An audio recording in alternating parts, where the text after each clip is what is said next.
happened.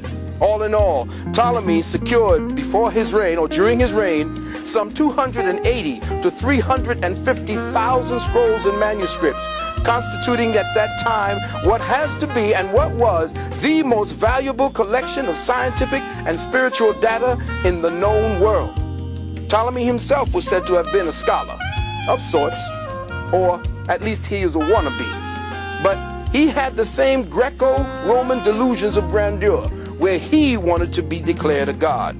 So he read many of the translated works in his library, and he discovered to his amazement that virtually all of the many and diverse systems related to philosophy, religious practice, and the sacred sciences were literally based on one and the same conceptual principle.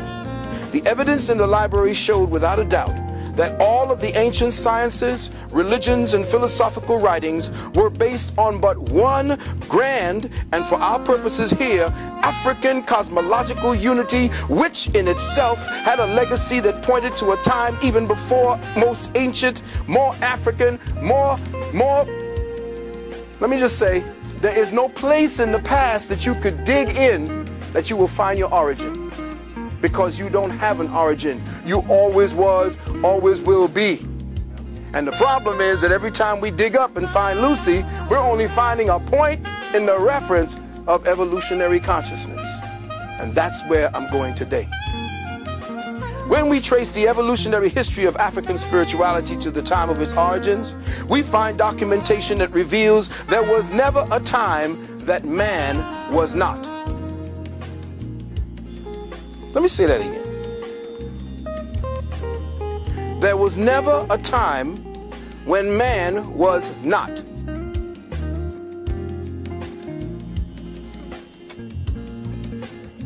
That long before there was an Africa, an Alkebulan, in a time when the continental masses of Earth were once joined into one great land mass, called in several ancient texts Pangaea and Mu.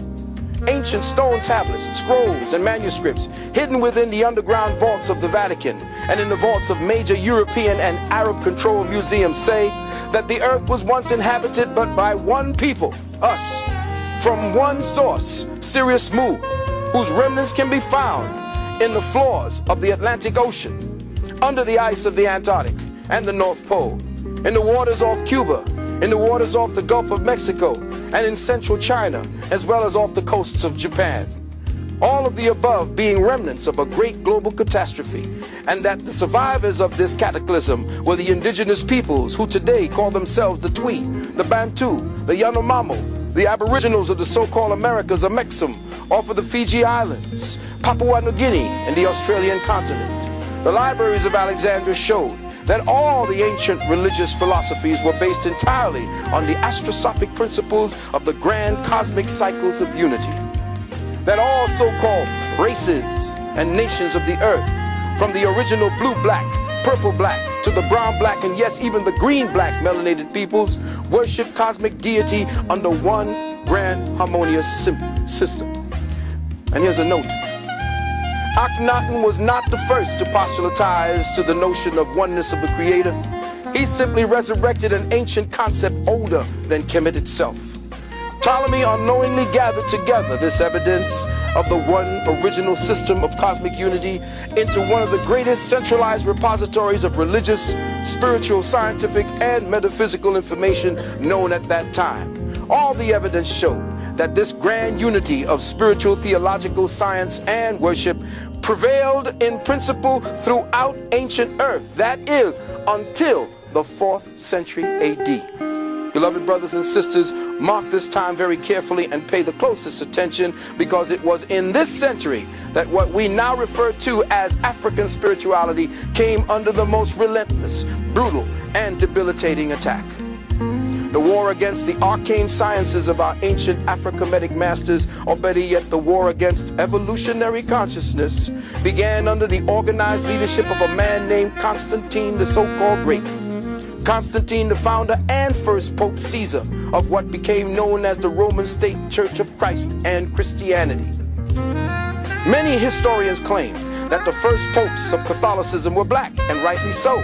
But these men were royal appointees rewarded for their part in making Constantine Caesar, like Pope Sylvester, who at that time was nothing more than a bishop of the Christosites in Rome. Now, believe it or not, beloved, black people today in the main haven't the vaguest clue, not one single clue in their present state of socialized consciousness, just what this Roman state church and its religion of bloodletting has done to the arcane archetypal essence of African spirituality worldwide, nor what its sustained influence has done and is still doing to African peoples over the last 500 years on this continent and throughout the worldwide diaspora. See, beloved, to study African spirituality in its proper context here in the contemporary world, you must first learn to recognize what it is not. The first step to enter over and understanding what African spirituality is to recognize what it is not. And we must see and study what it has become through its diverse mutations, through its theological derivations as Judaism, Islamism, New Ageism, and Christianism. Since all of these representative mutations came about as a result, a direct result of conquest, and a brutally traumatic conversion process that specifically targeted the African spiritual mindset, warping and contorting its cosmic focus away from our original scientific teachings of the abstract, unitary, astrosophic principles of cosmic law. As a result of this theological mutations and their influence taking precedence, the quintessence of African spirituality now lies comatose, buried within the ecclesiastical dogma of a theopsychotic thought complex. And how has this pathological thought complex propagated across the globe? Well, as I've always said, like a disease, it happened in degrees. With the creation of this new state church, the confounding fathers of this new religion went all out to assure the success of their new enterprise. And what did they do? They set about suppressing and destroying all other existing competition. And so off to Alexandria they went, where they skillfully interpolated what they wanted from the treasuries of that library. And what did they do? They copied the scrolls of Hessus from the Druids. They copied the story of Krishna from the Dravidian manuscript. Gerald Massey found hundreds of similarities between Jesus and Krishna. They copied the story of Orpheus from the Etruscans, the story of Mithras from the Persians, who we call Chris. They copied the story of Bel Minor from the Chaldeans. They copied the story of Iao, from the ancient EU people, from which the northern Caucasoid race called the Khazars plagiarized and renamed themselves Jews when their king converted in the 7th century. They copied the mythos of Jason and the Argonauts from the Greeks. They copied Jess, the Redeemer, from the Phoenicians, Tammuz, Bacchus, Dionysus, Hercules. But just as important as their plagiarization of Krishna, they outright stole the entire story of Heru from the Kemites. Heru the Redeemer. Gerald Massey again found 137 similarities between Jesus and Horus. Each and every one of the above characters and more from different ages and time periods, all were known as the Christ or the Christ or the Anointed One. With the creation of this new state church, they also copied the story of Hercules, which was Set. When Set and Horus came together, Horus rose and set in the west.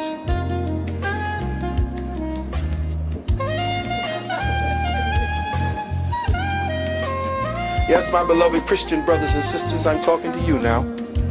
They copied, interpolated, twisted, and outright distorted all of the ancient spiritual stories on record to use as the foundational premise of a special book they were preparing, their in-house manual. A book that was to become known in the Greek as the Helios Biblios, the Book of the Sun, more commonly known through its Protestant translator and editor, one Sir Francis Bacon, aka William Shakespeare, Edward de Vere, as the King James version of your daily Bible or your Holy Bible or your Holy Babble. Now, to make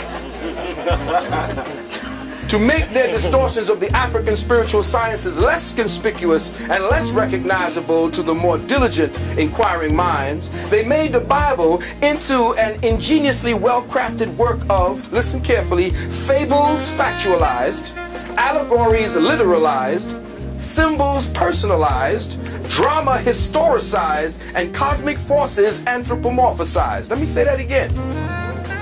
This is all your Bible is. Fables factualized, allegories literalized, symbols personalized, drama historicized, and cosmic forces anthropomorphized. With skillful hands, the Roman scribes perpetuated monumental changes for the purpose of destroying any connection of the origins of their works and the origins of their saviors to the myths, allegories, fables, and symbols of our ancestors' spiritual sciences. Listen carefully. Some of the most conspicuous changes made to the ancient tenets of African spirituality through the principles of unitary law were: the S-U-N of the universe became the only begotten S-O-N of God. John 3:16. The 12 celestial gates, or metaphysically speaking, the cosmic grid of Earth's third density space-time consciousness zone, called the 12 signs of the zodiac, became the 12 apostles of their gospel Jesus. Don't hurt nobody. 3. Bring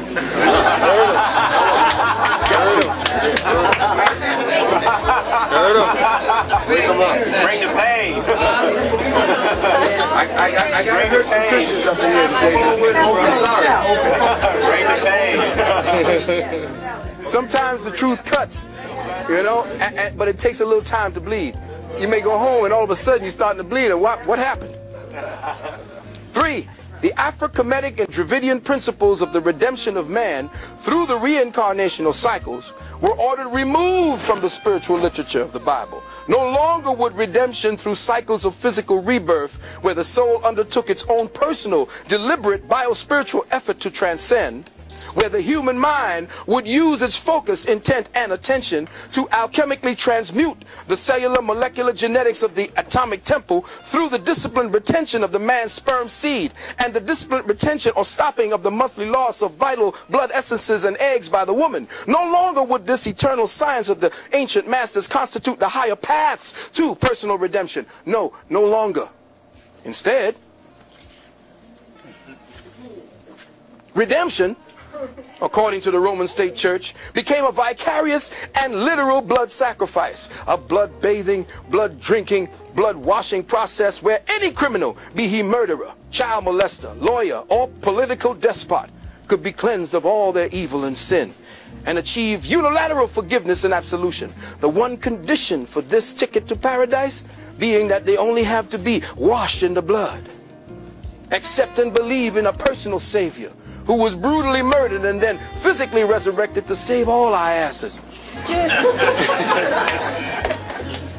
All of this on your behalf. Mark 6:16, Revelation 1:5. Now forgive me for interjecting at this point, my beloved brothers and sisters, but if you were to look carefully and examine the underlying logic, listen carefully, the subtextual mindset behind a belief and doctrine, you just have to ask yourself logically, is it any wonder why Black Afro-Americans, Negroes, niggers, the majority of which are Christians, in fact all black descendants of the captivity, haven't yet received 1 red cent in reparation?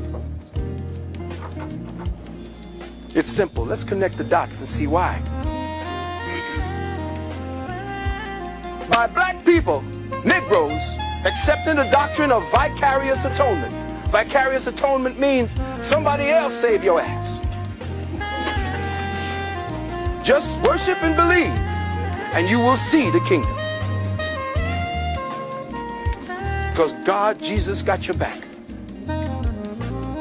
By accepting the doctrine of vicarious atonement and accepting this belief structure as your own, you have not only denied the very existence of your ancient ancestors and your true our story, history, you have in effect forgiven your oppressor of his debt to you. For by his acceptance of this personal Savior, the oppressor oppressor's sins against you are forgiven. And since now you believe as he does, you and Jesus have forgiven him, and therefore he don't owe you a damn thing. Now, I want you to check the science. Jesus done forgiven the white boy. You being a Christian, you forgave his ass. And now you're going to ask him, look, I forgave you, but look, you know. He said, no, you're going to get your reward afterward.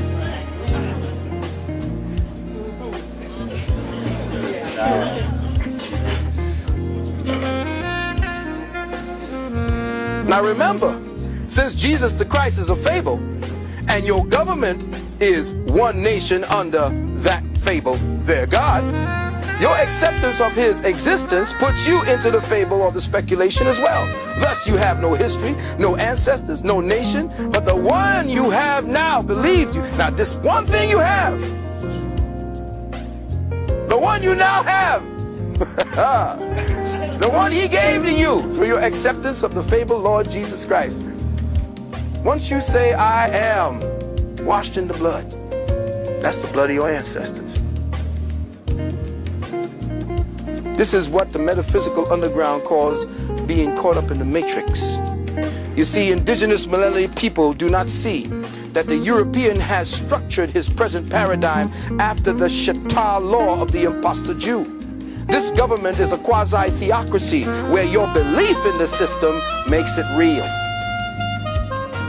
At its core, the government is a fable, a fiction.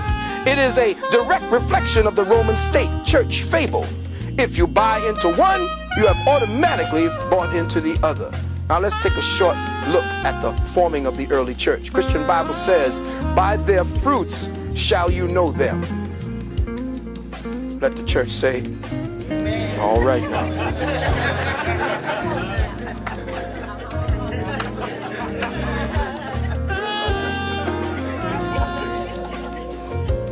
All forms of Christianity practiced around the world stem from but one root. Let me say that again. All forms of Christianity today practiced around the world stem from but one root. And regardless of what you may think by those you professing, you could be Anglican, you could be Baptist, you could be all of it. They're all Christianity is guilty by association, because all forms of Christianity is Roman. Its root, the root of Christendom, is in the Vatican and Rome. And believe it or not, beloved brothers and sisters, when the Moors fell over here, it was the Pope that gave permission for Islam to be practiced on this soil. Let me repeat that again, because a lot of my brothers, being a Moor myself, that was a little hard for me to swallow when I heard that.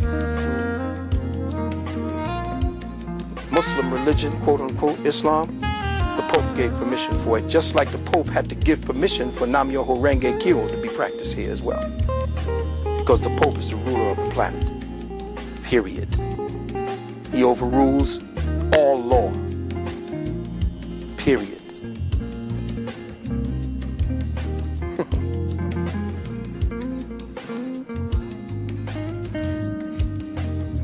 Read the history of the Roman state church from its beginning, and you will have the most profound understanding of the entire world's affairs today. You need to see a movie called Kingdom of Heaven. Incredible movie. And that's how it's been going, back and forth. Two factions of two bastard, aborted fetuses of ancient Kemetic law fighting back and forth for one another, saying that they got the true God. Killing one another. So now let's examine some of the evidence given by those who lived around the time of Christianity's beginning in Europe. Let's go back to the scrolls and see what the people who were there at that time had to say about the origins of Christianity. Remember, beloved, all persecution by the Church of Rome written on the pages of ecclesiastical history began with Constantine and extends to the present day. In fact, the Christian emperor was the first to forbid free thought.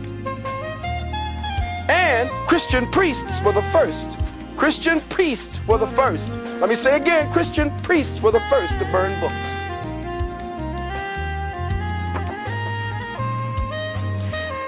In a group of writings called the Hibbert Lectures, and you can go back, I'm going to give you the proof. The Hibbert Lectures, a man named Renan, R-E-N-A-N, translates the following. He says, quote, "We search in vain through the collection of Roman laws before Constantine for any enactment aimed against free thought, or in the entire history of the emperors for the persecution of abstract doctrine. Not a single savant was disturbed. Men whom the Middle Ages would have burned, such as Galen, Lucian, Plotinus, all lived in peace, protected by Roman law." In other words, before Constantine came, free thought, which was one of the thinking processes handed down, or the way to think handed down from your ancient African ancestors, was the order of the day. T.W. Dewan, you need to get his book called Bible Myths. This is page 434. Quote, "It was a common practice," listen Christians, "it was a common practice among the early Christian fathers and saints to lie and deceive if their lies and deceit helped the cause of their church," end quote. Lactantius, the eminent Christian author of his time, wrote, and I quote, "Among those who seek power and gain from their religion, there will never be wanting the inclination to forge and lie from it by the church." From Count Volney, Ruin of Empire, Dr. John Henry Clark talked about that book. Page 177. It says, "We see an account." Now check it out. This guy's name in Count Volney's Ruins of Empire, a man named Nazianzus, N-A-Z-I, take that one in, A-N-Z-U-S, writing in the Scholar of Rome, he says, quote, "A little jargon is all that is necessary to impose on the people." Listen carefully. "A little jargon is all that is necessary to impose on the people. The less they comprehend, the more they admire." Let me say that again. The less they comprehend, 50 Cent, the more they admire.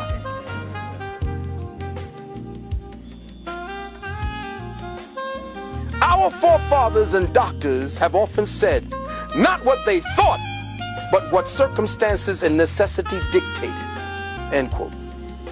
In Gibbon's Rome, volume 2, pages 79 and 80, Gibbon writes of Eusebius, Bishop of Caesarea, one of the architects of the Nicene fraud that became Christianity, quote, "The gravest of the ecclesiastical historians, Eusebius himself, indirectly confesses that he has related only what might be redounded to the glory of the church, and that he would suppress all that would tend to disgrace that religion." The Eusebius, he spoke of his character, less tinctured with credulity and more practiced in the art of court than that of almost any of his contemporary. What he was saying was, this sucker knew how to lie, he knew how to cheat, and make it sound truthful. Johann Lorenz von Moschayem, in his book Church History, Johann Lorenz von Moschayem, in his book Church History, volume 1, page 198, said, quote, "It was held by the church that it was not only lawful, but praiseworthy to deceive, and even to use the expedient of a lie in order to advance the cause of truth and piety."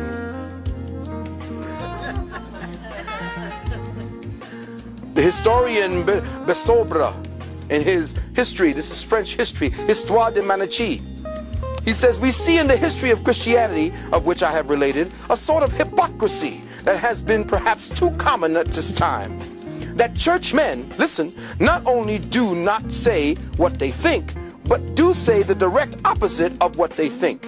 Philosophers in their cabinets, out of them they are content with fables, though they know well they are fables. Nay, even more, they deliver honest men to the executioner for having uttered what they themselves know to be the truth. How many pagans and atheists have tortured and burned holy men under the pretext of heresy? Every day do hypocrites consecrate and make people adore the host or communion, though they are well aware and convinced as I am that it ain't nothing more than a piece of bread." End quote. The theologian Reeves, in the Apologies to the Father, in a book called the Stigmata or the Syntagmia, says, quote, It was a Catholic opinion among the philosophers that pious frauds, let me say it again, pious frauds were good things, and that the people ought to be imposed upon in matters of religion. Again from the Syntagmia, quote, he purposely wrote these in Latin, that it might serve for the instruction of the clergy only, and not come to the knowledge of the laity or the people, because too much light is hurtful for weak eyes.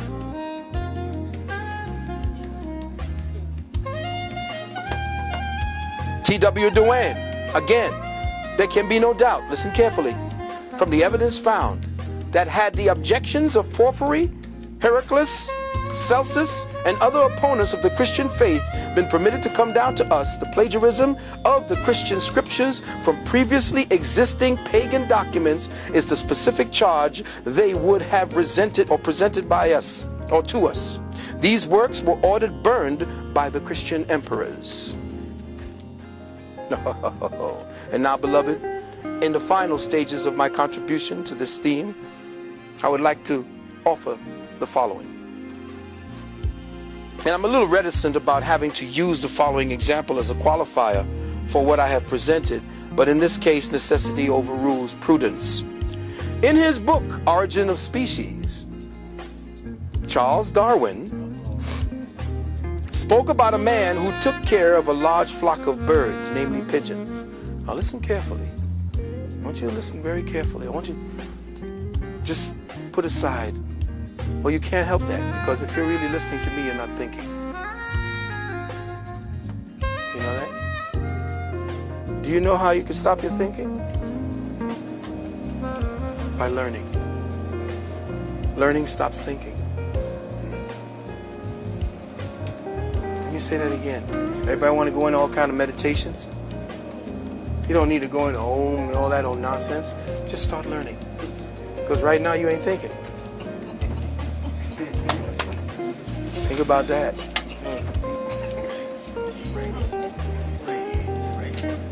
Now you know how they got you. Because the problem is that you don't understand as African peoples, as melanated peoples, that the greatest wealth that you pay to this devil is your attention. Because that's what they ask you to do. What? Pay attention. That's right. So now you're paying attention, they're getting wealthy. It's when you stop paying attention that they kill a few of y'all. Black boy gets shot by police 27 times. Now they got your attention. Now you're off the spiritual path and you're thinking along their path. Now, if you're going to sit down and cry about it, then you're dead. Go ahead and kill the man who killed that boy, then you're all right. Say it again. But don't sit back and, you know, oh my God, oh my God. Do something about it and then go back to thinking.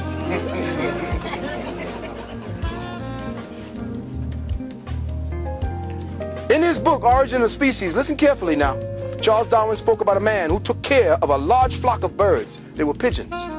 These pigeons were distinguishable by what appeared to be an infinite variety of ornamental designs. They were all types, every shade of subtle blues, subtle greens, blacks, and grays. All were adorned with a wide variety of marks that elegantly characterized their individuality. Now this bird handler gathered up his colorful variety of pigeons and took them out to a deserted island, way far from his home, and released them into the wilds, where these birds settled in and began to establish a colony. After 10 years or so, the bird handler returned to the island, and to his surprise, he finds that something amazing has taken place. The blacks, the browns, the grays, the iridescent greens, the iridescent blues, the stripes, the spotted, the ringed, the striated feathers, varieties and beautiful, beautiful ornamentations of birds he released into the wilds had all but disappeared. All of their children had metamorphosized into this slate, dark blue generational type, each of them with a monotonous black ring that repeated itself on every one of their wings. All of the beauty of variety of iridescent colors, patterns, and designs in their feathers and characteristics completely disappeared. Now, in staying consistent with this theme, Darwin also made mention of the characteristics of the cultured rose and the cultivated strawberry. How, when left unattended, they shrank back and degenerated and reverted back to an appealing shrub and vines and weeds. This devolutionary process he called the principle of reversion to type. Now, beloved, let's touch upon that theme. These examples may be construed in many ways, but for our purposes, there can be only one interpretation. The feather characteristics of the nurtured, cultivated, cultural birds are symbolic of the culture-centric expressions of African spirituality that were perfected within the confines of a self-actualized, self-cultivated, self-contained, self-enriching, self-evolving, self-correcting, self-healing, self-perpetuating, self-preserving, self-regulating, self-supporting, self-sufficient, self-sustaining paradigm dynamic of consciousness, where the vast variety of feathers from Ma'at represented the vast variety of creative achievements attained by African civilizations, as with other indigenous peoples around the globe. Here we use the markings and colors of the birds as the symmetric equivalent symbolic of the expressions of African spirituality. The blacks were spiritual sciences, the yoga, the meditation, the mathematics, the mystery system. The browns were the agriculture, the botany. The grays were the sculpture and the art. The iridescent blues and greens was the alchemy, the metallurgy, the medicine. The stripes was the architecture, geology. The spotted was the astronomy, the astrology, the psychology. The striated was the art of war. All representative of a highly advanced, sophisticated, self-evolving spiritual civilization. Then it came to pass that these diverse Africans and their individually unique expressions of spirituality began to experience a series of sustained, brutal attacks for over the next several hundred years. This ongoing strategy or tragedy eventually caused them to become traumatized captives. They were rounded up, displaced, and taken to hostile foreign environments where their self-evolving mechanisms of cosmic consciousness, their African spirituality, were systematically and savagely brought to a screeching halt. What once constituted an internal dynamic of self-evolved energy that was used by the African mind for the development of higher awareness became a pathological fight or flight survival response to hostile environments. Within us as captives, the higher African spiritual mindset began to atrophy, began to degenerate for a lack of a sustained attention, utilization, and focus. Diasporic Africans, unbeknownst to the majority of us, began to devolve spiritually over the subsequent 20 to 25 generations. We began to revert back to a type, that is, a type of African never before witnessed or experienced by ourselves. A new type of African was created, a religious African. We began to psychologically metamorphosize in the hostile atmosphere of a Willie Lynch environment, which caused us to revert, or should I say convert. Let me say that again. Y'all didn't hear that. Africans didn't revert, we converted to a pathological, artificial, cultivated phenotype made in the image and likeness of our external slave master, who rewired us to self-perpetuate, anti-spiritual, non-critical, non-logical behaviorisms. Beloved brothers and sisters, over subsequent generations, our pathogenic conditioning began to bear fruit. That under the psychological and genetic pruning tools of Willie Lynch, we became spiritually stultified, robbed of our archetypal memory banks, robbed of our genetic reflex to the creator spirit within us. Like the careful cultivation of the Japanese bonsai tree, African and indigenous peoples were spiritually, genetically, and creatively pruned for generations, so that our very soul's ancient association and connection to the triple black cosmic mother would systematically and continuously be diminished. Mighty oaks, redwoods, and baobabs reduced to the size of shrubs, thistles, and weeds. Anybody know what the Japanese bonsai tree is?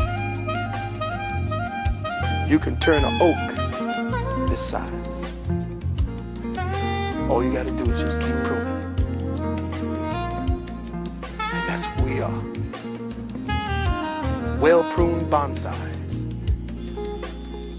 And to seal the bargain, to shut the door forever, the slave master pruner taught and conditioned the traumatized African mind to supplant his natural, abstract, metaphysically reflexive, inquiring mind with that of the non-critical, non-questioning, non-analytical functionism of the religiously indoctrinated mind. With reference to the examples given to above about the rose, the strawberry, and the birds, African spiritual scientists were actually and acutely aware of this fact called the principle of reversion to type. They considered it in every real work that they have ever done. They always knew that man would revert back to type if he did not keep his culture. This they describe in their depictions of the tenuous polarity of equilibrium between Set and Heru, between Set and Osiris or Sa. You see, these were cosmic forces that represented a form of gravitation felt between the higher and lower natures of man. Heru, Set, all of these were not people. Just like no man, no woman, no nothing ever existed in the Bible or in the Quran. Oh man. Tell a Christian he didn't have a history. Tell a Muslim that nothing like that ever existed. Tell a Jew that none of these patriarchs that they're talking about and gods and forces have never existed. And my own brother will kill me.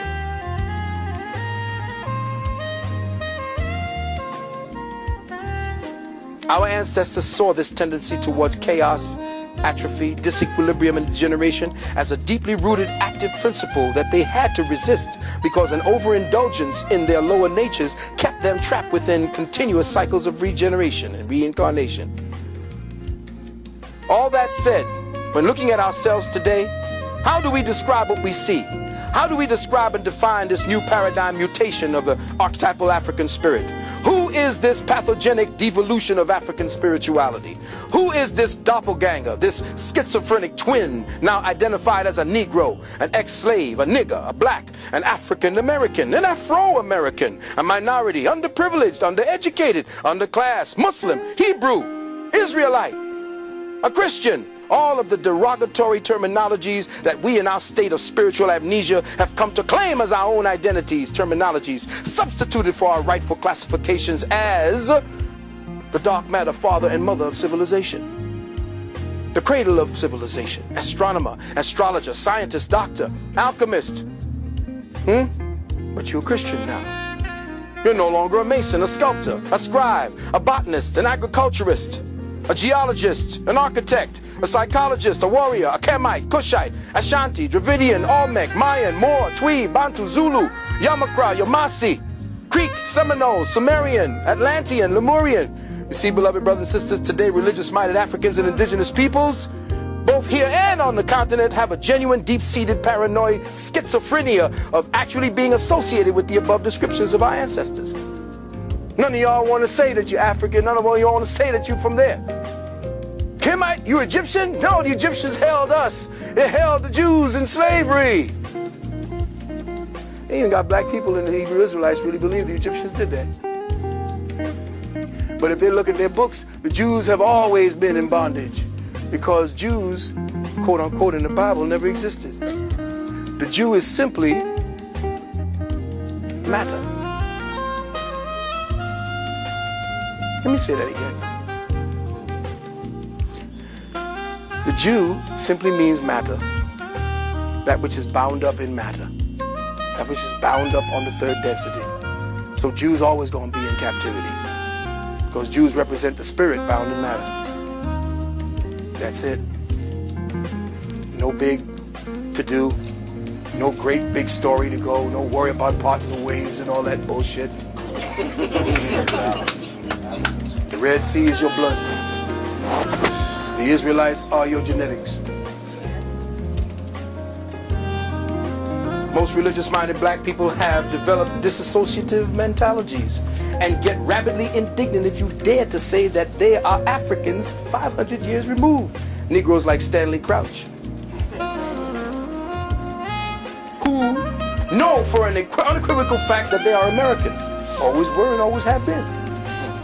But this disassociative mindset is the result of the genetically implanted trauma-based hypnotic suggestions forced into our recently shocked and injured psyches by the doctrine of Willie Lynchism. hypnotic suggestions that mold the religious mind conditions you to see this type of disassociative mentality as normal. When I say that I am African or I am indigenous, if I am this, that is somehow insanity. Africans who worship or at least recognize their ancestors in current Africa are said to be covenanted with demons.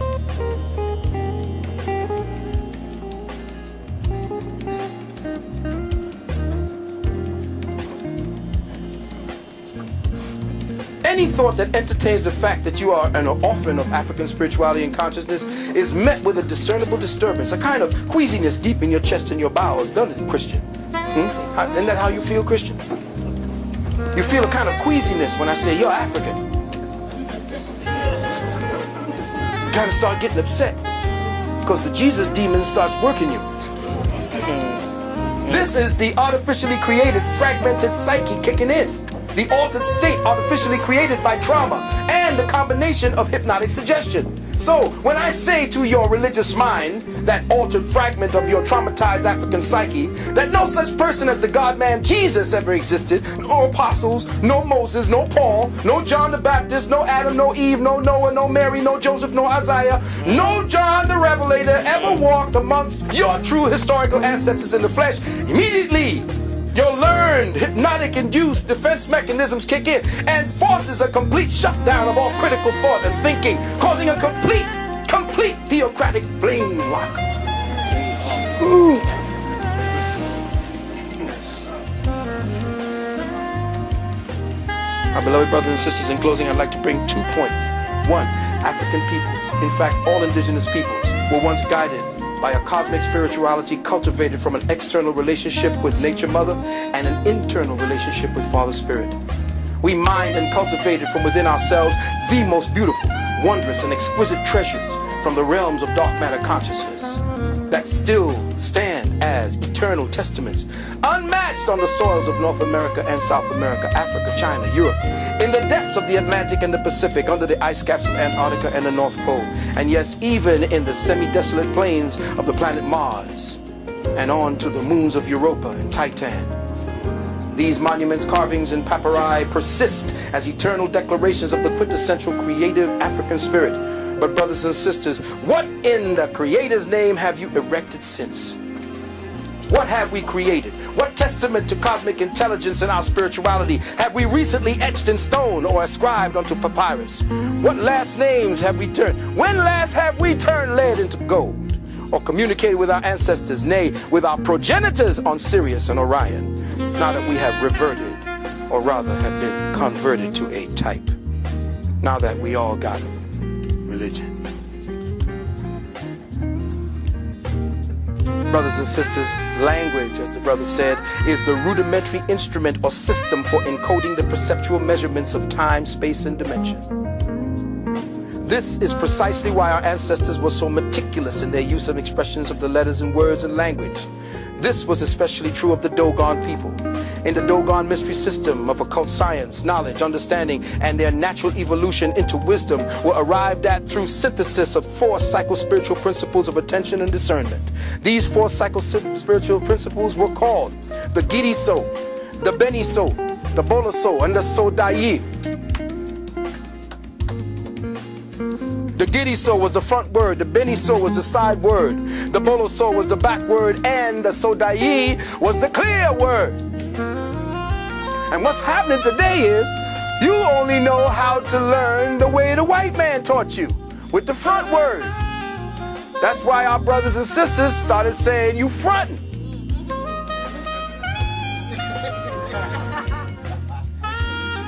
Because your people used to say, listen to what they said, see the front word, and then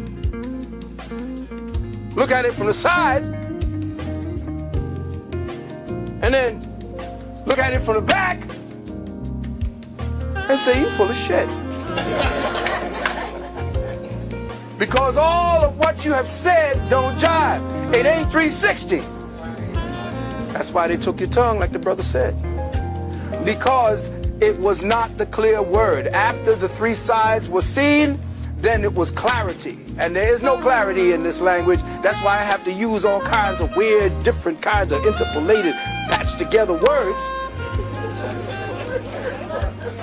to get you to enter and understand what it is I'm talking about. Who is this crazy motherfucker here talking this nonsense? If you go back on the tape and listen to the tape, it's like, what the hell did he say again? Rewind that. These four vibrations or variations in the operative use of focus, attention, and understanding constitute the most precise and complete use of the cognitive powers of the brain for the comprehending of the true meaning of a given or expressed reality. It is processing reality in 3 dimensions. No word, letter, or gesture is taken for granted or simply at its face value, because observing a phenomenon from the front, side, and back allows the brain cognitive instruments to geometrically triangulate the essence of the subject. And you think in geometric terms.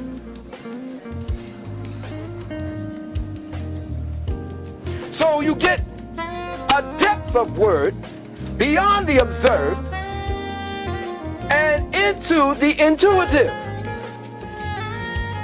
And you know what they say, you got to get into it if you want to know what it really means. Well, your ancient people spoke Intuit language. And now because you're religious and you got to stand up there and listen to a man who is talking for you so you can get into heaven.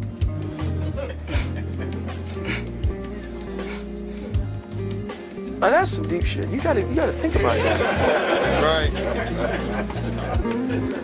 You have to have a small amount of insanity, and you have to really be thinking about giving up everything to really pass over and sit there and really listen to a man spouting words about a man you ain't never met, first and foremost, that is white and blue-eyed and sitting up there in front of you, him saying to you that this devil is going to take you in there. And you know what? I'm going to tell you all something. May I?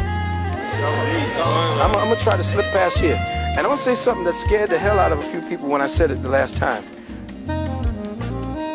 Your first redeemer, if you want to stay within that pantheon, was Lucifer. I told you Lucifer was your first redeemer.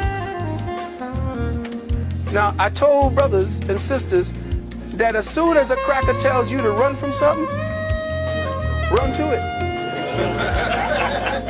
Why do they hate this man so much, this entity so much? Why do they hate Lucifer? I wanted to know. That's why I got kicked out of the Bible. When I was a Catholic, I got kicked out of, get out of the Bible study class.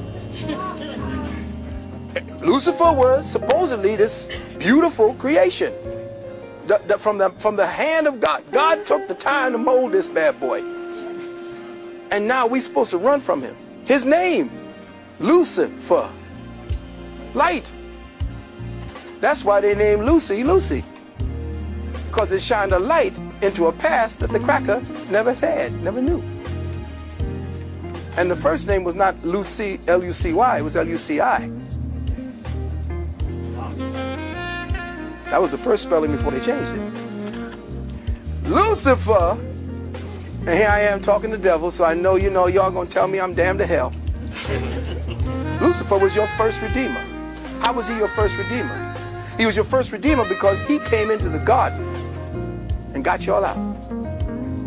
Got us out. You mean he took us out of the garden, the beautiful garden where everything was perfect, where everything was going on. I had my woman, I had my food, had my apples, had my trees, had the animals at bay and all that, and he came and got me out of that. Why would I want to get out of that? Because you'd have died in it, fool. Adam was in perfection. If everything is perfect, it's dead. It's in stasis. There is no movement. So Adam had to be kicked out because Adam would have died in the Garden of Eden. Adam was kicked out of perfection and kicked into perfecting, which is the true perfection. So when he went out of the kingdom, he went out into the kingdom of Nod. Adam, or that which was the spark of the creator, which was the Atum, left out of the unity, which was the light for the creator, and into the darkness of the knowledge of itself. In fact, the creator, being all knowledge, couldn't know itself. If you are all or something, you don't know what you are, because there are no boundaries to you.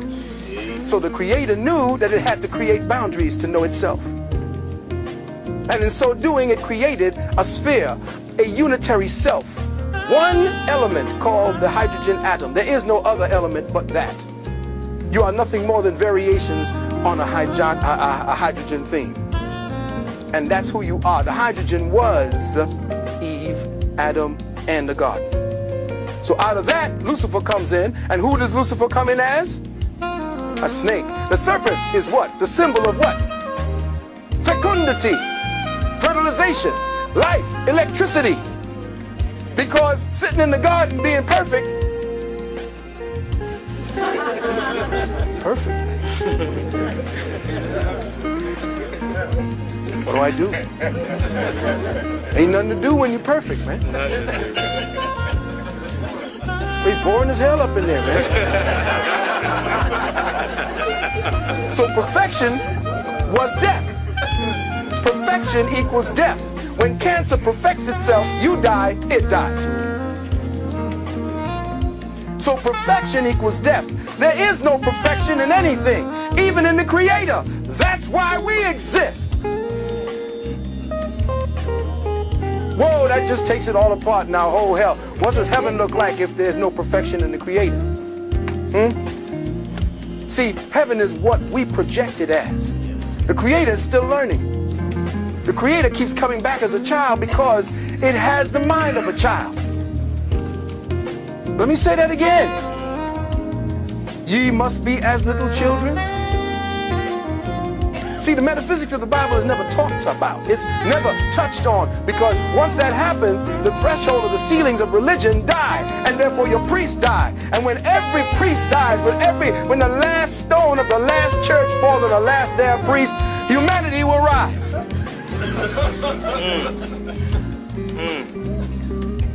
So until we understand that perfection equals death, and that we as African peoples fell to this plane in order to perfect God,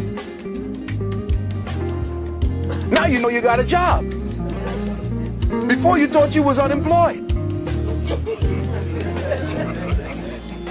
But you got a job. J-O-B, Job. Job is one of the most powerful books in the Bible. Why? Because it talks about the air sign. The air sign is Job. See, the Bible is broken down into 4 different elements: fire, air, water, and earth. And you could tell which one of the scribes were living in which age by what he called God.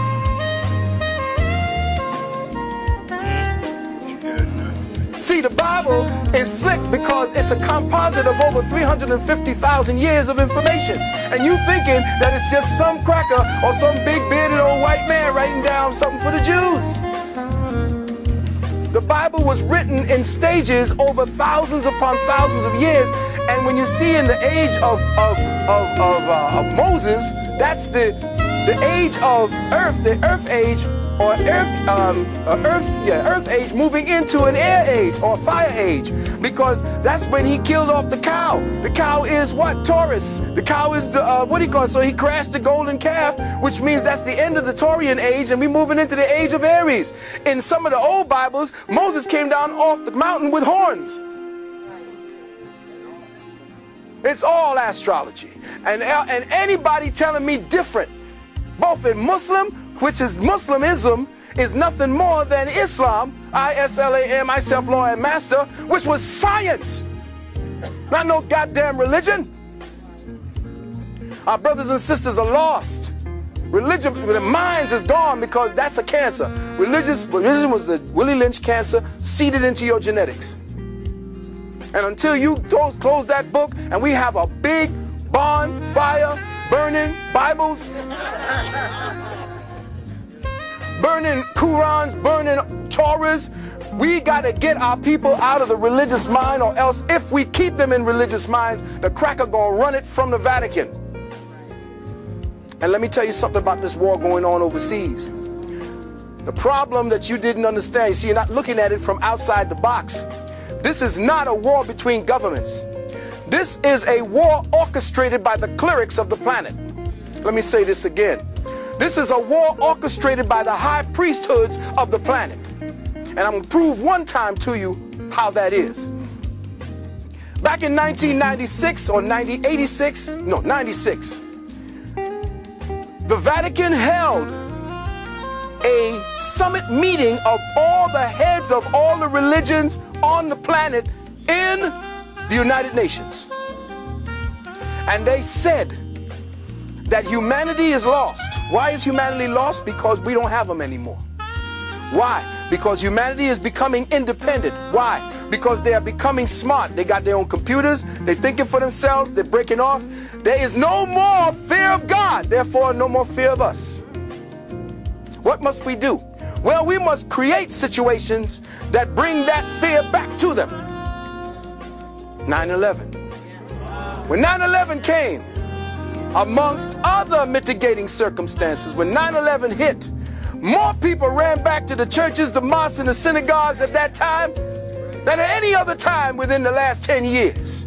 Matter of fact, so many people were dropping out of religion that they had to go do something. When Iraq, they finally conquered, Baghdad, who did they put in as the head of the first provisional governor? An imam. Now, if you're telling me that radical Islam is running the war on terror, how in the hell are you going to conquer Baghdad and put an imam in as the head? Not unless the war is a clerical war, orchestrated from the Vatican, from the high mosques, from the high synagogues. That's where your war is. More people have been killed based on the main religion than any other warfare on this planet. All of it orchestrated from the Black Pope. These last 60 to 100 years, to 150 years, the Black Pope in Rome. Not the white Pope you see. There ain't a black man as the Pope. I'm talking about the Black Pope, the the general of the Jesuits. His name is Hans Peter von Kulvenbach, a German Jew. Who'd you just put into your popehood as the Count Nosferatu? What's his name? Another damn Nazi. Jew. You're watching Arnold Schwarzenegger. They're going to change the so-called Constitution, and you're going to be Sieg Heil with your boy. You're watching the Nazification of the planet, but being orchestrated by the clerics. Religion has kept you hypnotized, making you believe God is outside of yourself. That's the secret to this age. And let me just drop something else on you. The age of Aquarius. Everybody happy the age of Aquarius is here? Oh, that's interesting. Nobody is interested in the age of Aquarius, huh? Anybody know what the age of Aquarius is? Yeah, run it to me.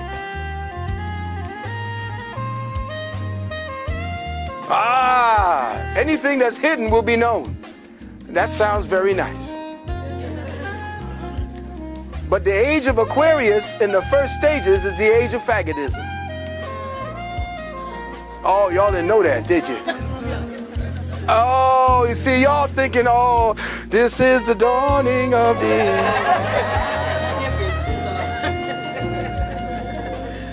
Everybody wants the age of Aquarius to come down, not understanding or understanding what it is. The story of the age of Aquarius goes like this. There used to be a young boy in the fields of Greece.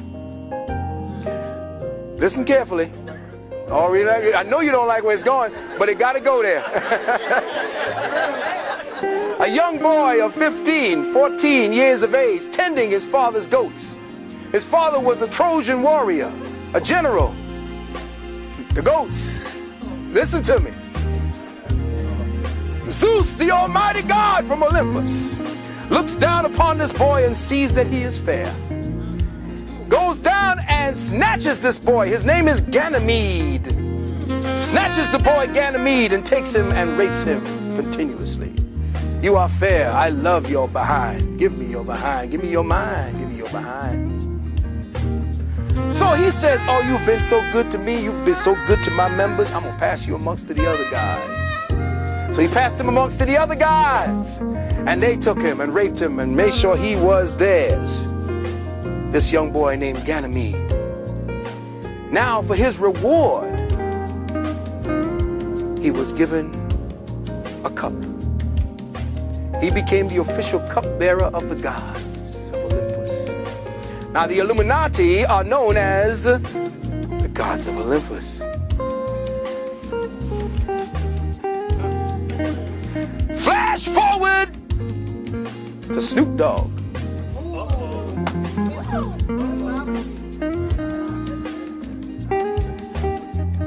And what do you see them carrying around? The chalice and the pimp cup. Faggots all. For the man. If they ain't taking it in the booty, they taking it in the ear.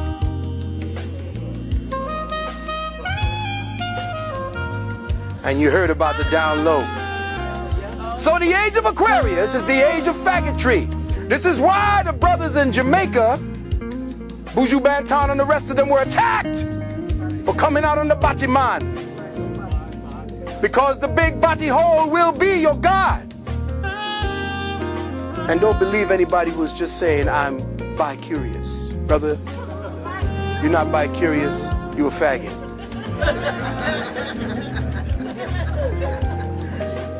You a faggot. You are religiously hypnotized, and even Jesus looked like a faggot. You got to understand, overstand, and understand that because of hypnotic suggestion, constantly, over and over. See, this brother has some sneakers on that's really deep. May I? Take them off for me? Let me see. Take a look at that. Zoom in on the tongue. No. No.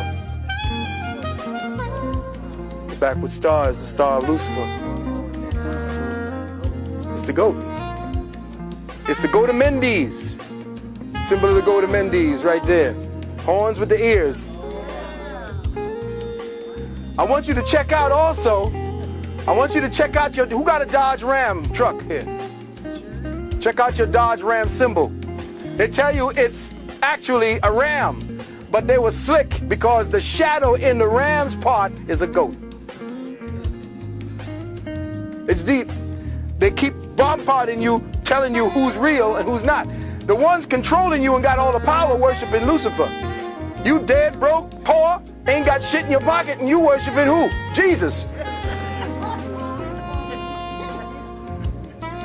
Something's wrong. We worshiping the wrong person, and we paying for it. If you're gonna worship somebody who's gonna get you something that you want. But worshiping Jesus is a waste of time. Jesus brought you over here. That's right, the ship. That's right. Blessed by the bishops. So if you're going to do anything, do it the other way and then give some of that money back to those worshiping Jesus. Go get it from Lucifer. Bring it back to your people. Now, I'm not saying, you say, oh, God, hell no. See, now everybody going to start sacrificing goats and chickens and shit. I'm not talking about that. I'm talking about the fact that what we have here, if I may, what we have is a problem dealing with deprogramming.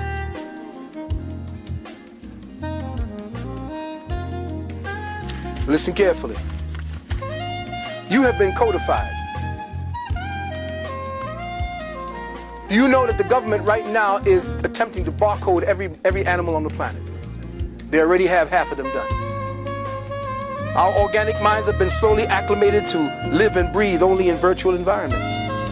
Life is a tangible cosmic principle, and it has been digitally codified. You have been codified. Even as we speak, your consciousness is a breath away from the very digitally colonized, making it completely. A paradigm I call synthetic synchronicity has been weaved around your awareness like a perverse web of manipulated energies.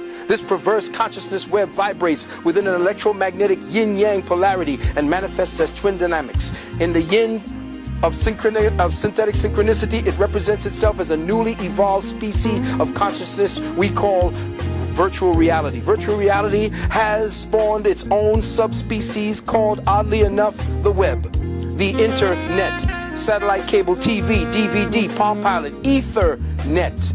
The Yang principle of synthetic synchronicity represents itself as a very new species called virtual entities or virtual beings. Virtual beings, in turn, have spawned subspecies called clones, genetic engineering, artificial intelligence, robots. With the appearance of these two dynamics, the lines between the real and the surreal have become extinct. They are disappearing regularly and rapidly. At present, our minds are being systematically disabled, unable to tell the difference between technology and what has become deity. Technology has become your experiencer. Technology now feels and processes the world for you. It experiences for you. It sees for you. It tastes for you. It calculates for you. It listens for you. It senses for you. Advises you. Comforts you. Teaches you. It even masturbates you. It thinks for you. Our entire planet is being converted into one homologous virtual program. The more of the virtual program that you accept as real, the more your organic senses are dumbed down. The more desensitized they become. The more dependent on the drug of the virtual they become. Food no longer tastes the same. Ask your elders for proof of this fact. Even if you try to prepare it the same way grandma and great-grandma did, it just does not taste the same. Why is that? Simply, from chronic overstimulation, fruits and vegetables no longer have the same tastes as before. And you wouldn't notice it but for the elders who tell you that they remember when a mango tasted like a mango, a banana like a banana, an orange like an orange. The children today can't tell the difference. Their senses are perverted, degenerated. All that counts now is the code. But without access to the spirit or the archetypal signatures within the so-called code, the human senses do not register the essence of the things that touch them. The human body itself has been digitalized, disassembled, and genetically deprogrammed down into numerical gigabytes. We have been diminished in wonder.